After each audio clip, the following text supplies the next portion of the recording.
Hello guys! Gagawa po pala ako ng lasagna at umpisahan ko na.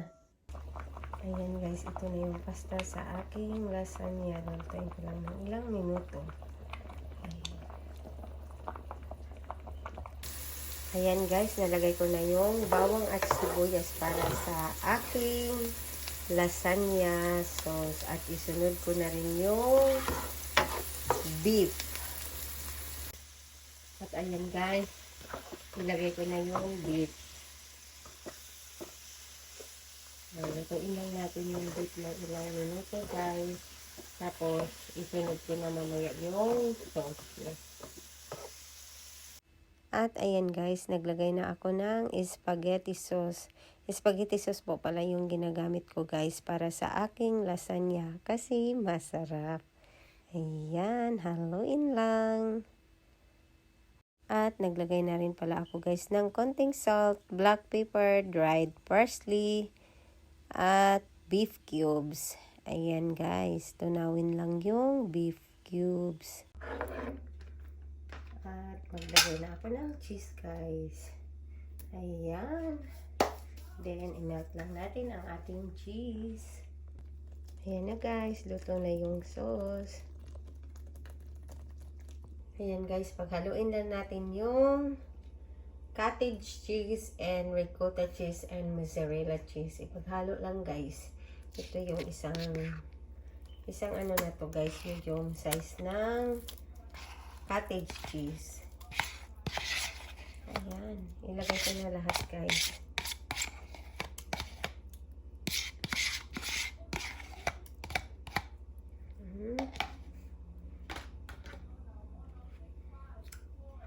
And isunod ko na rin yung kalahati lang ng malaking container ng ricotta cheese. Kalahati lang guys. Ayan. Kasi malaki yung ano niya eh. Yung lagayan. Kaya kalahati lang guys.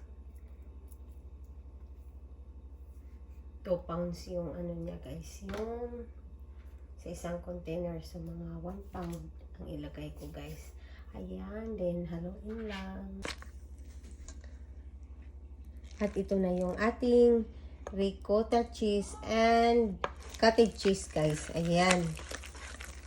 Hinalo ko na guys.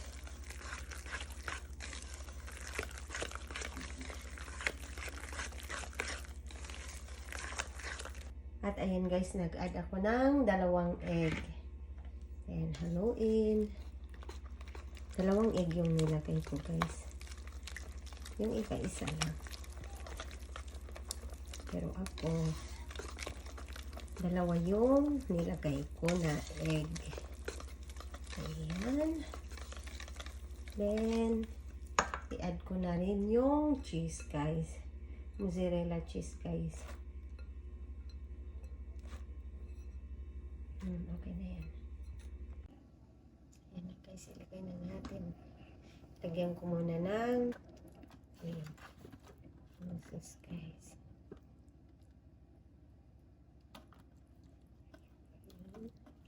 I-ano lang yan guys, spread lang.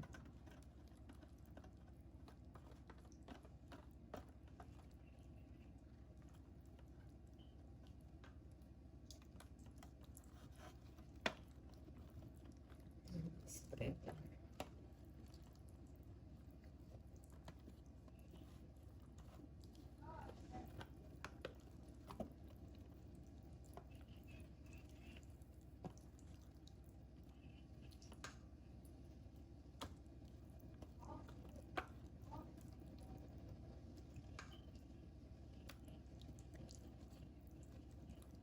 Ayan.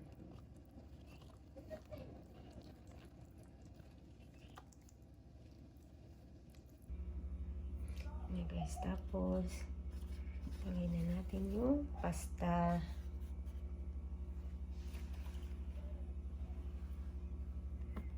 Ayan guys.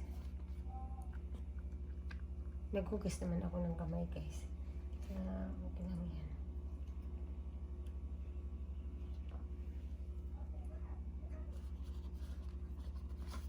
Ayan.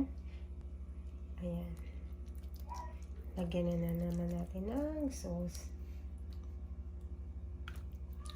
Guys, ganyan lang. Spread lang din, guys.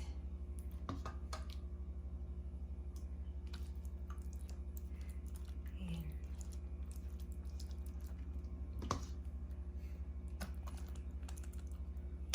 Gamitin ko siya ng spatula.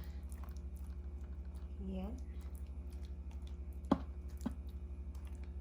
Spread lang yung pinaka-sauce niya, guys. Ganyan.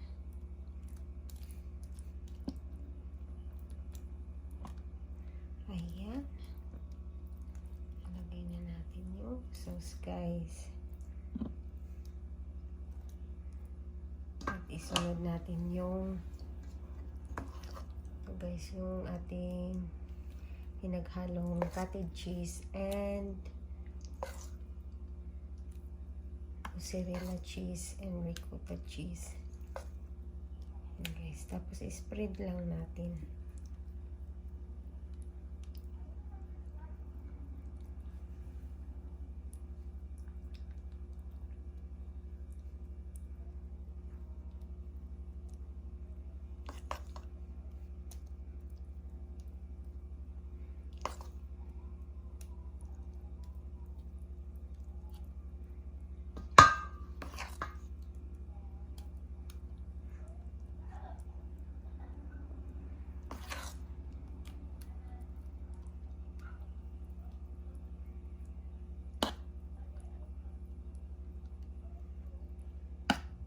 Ganyan.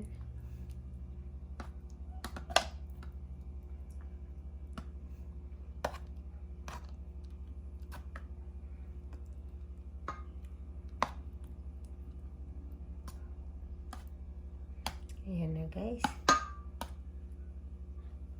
At mag-add tayo ng mozzarella cheese.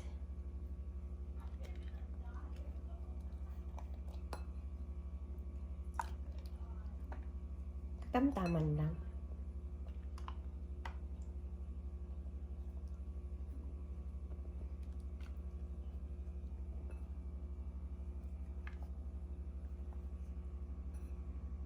Yan.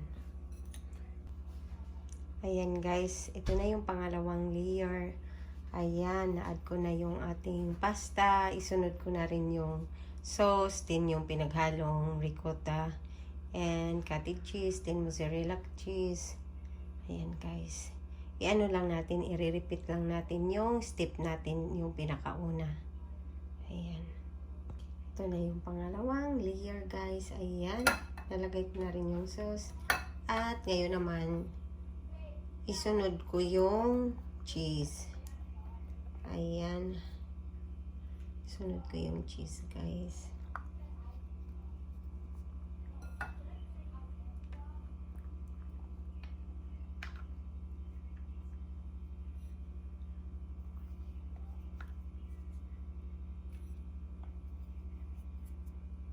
Ayan. Ilagay ko na rin to, guys. Yung ating pinaghalong mga ingredients, guys.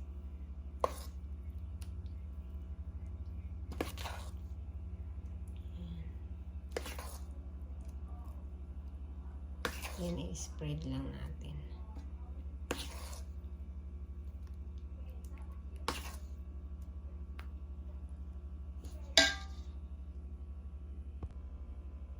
Yan. Ganyan lang, guys. Ito na yung pang-last na layer, guys. Pangatlong layer.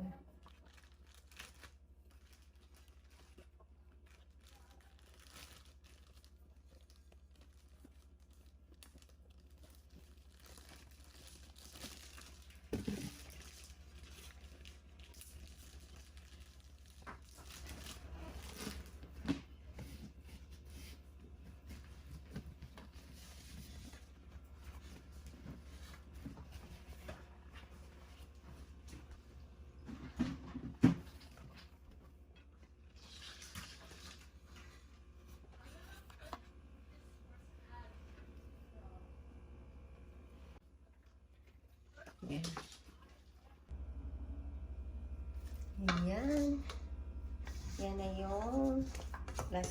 here guys. Lagay na natin lahat ng sauce.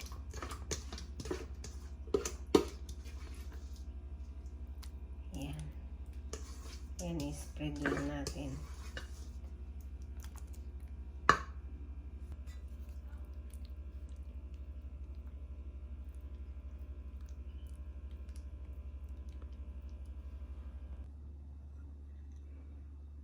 Lagay na natin yung mozzarella cheese guys.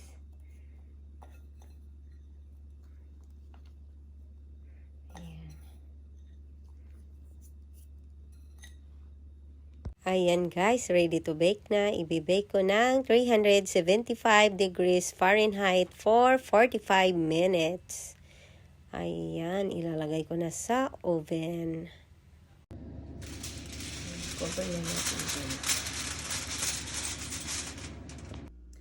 At ayan na guys, pwede nang tanggalin sa oven ang aking lasagna.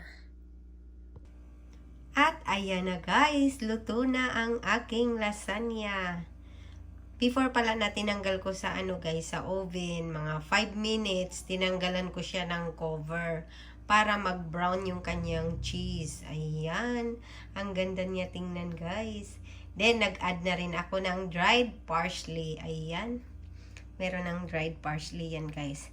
Ayan, ganyan ang aking lasagna. Natatakam na ako guys.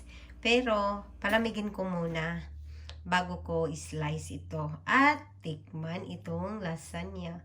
Ayan, excited na ako guys. Ayan guys, i-slice ko na ang lasagna.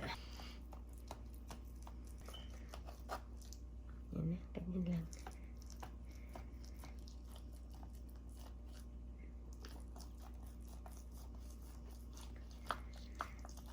At kunin na natin.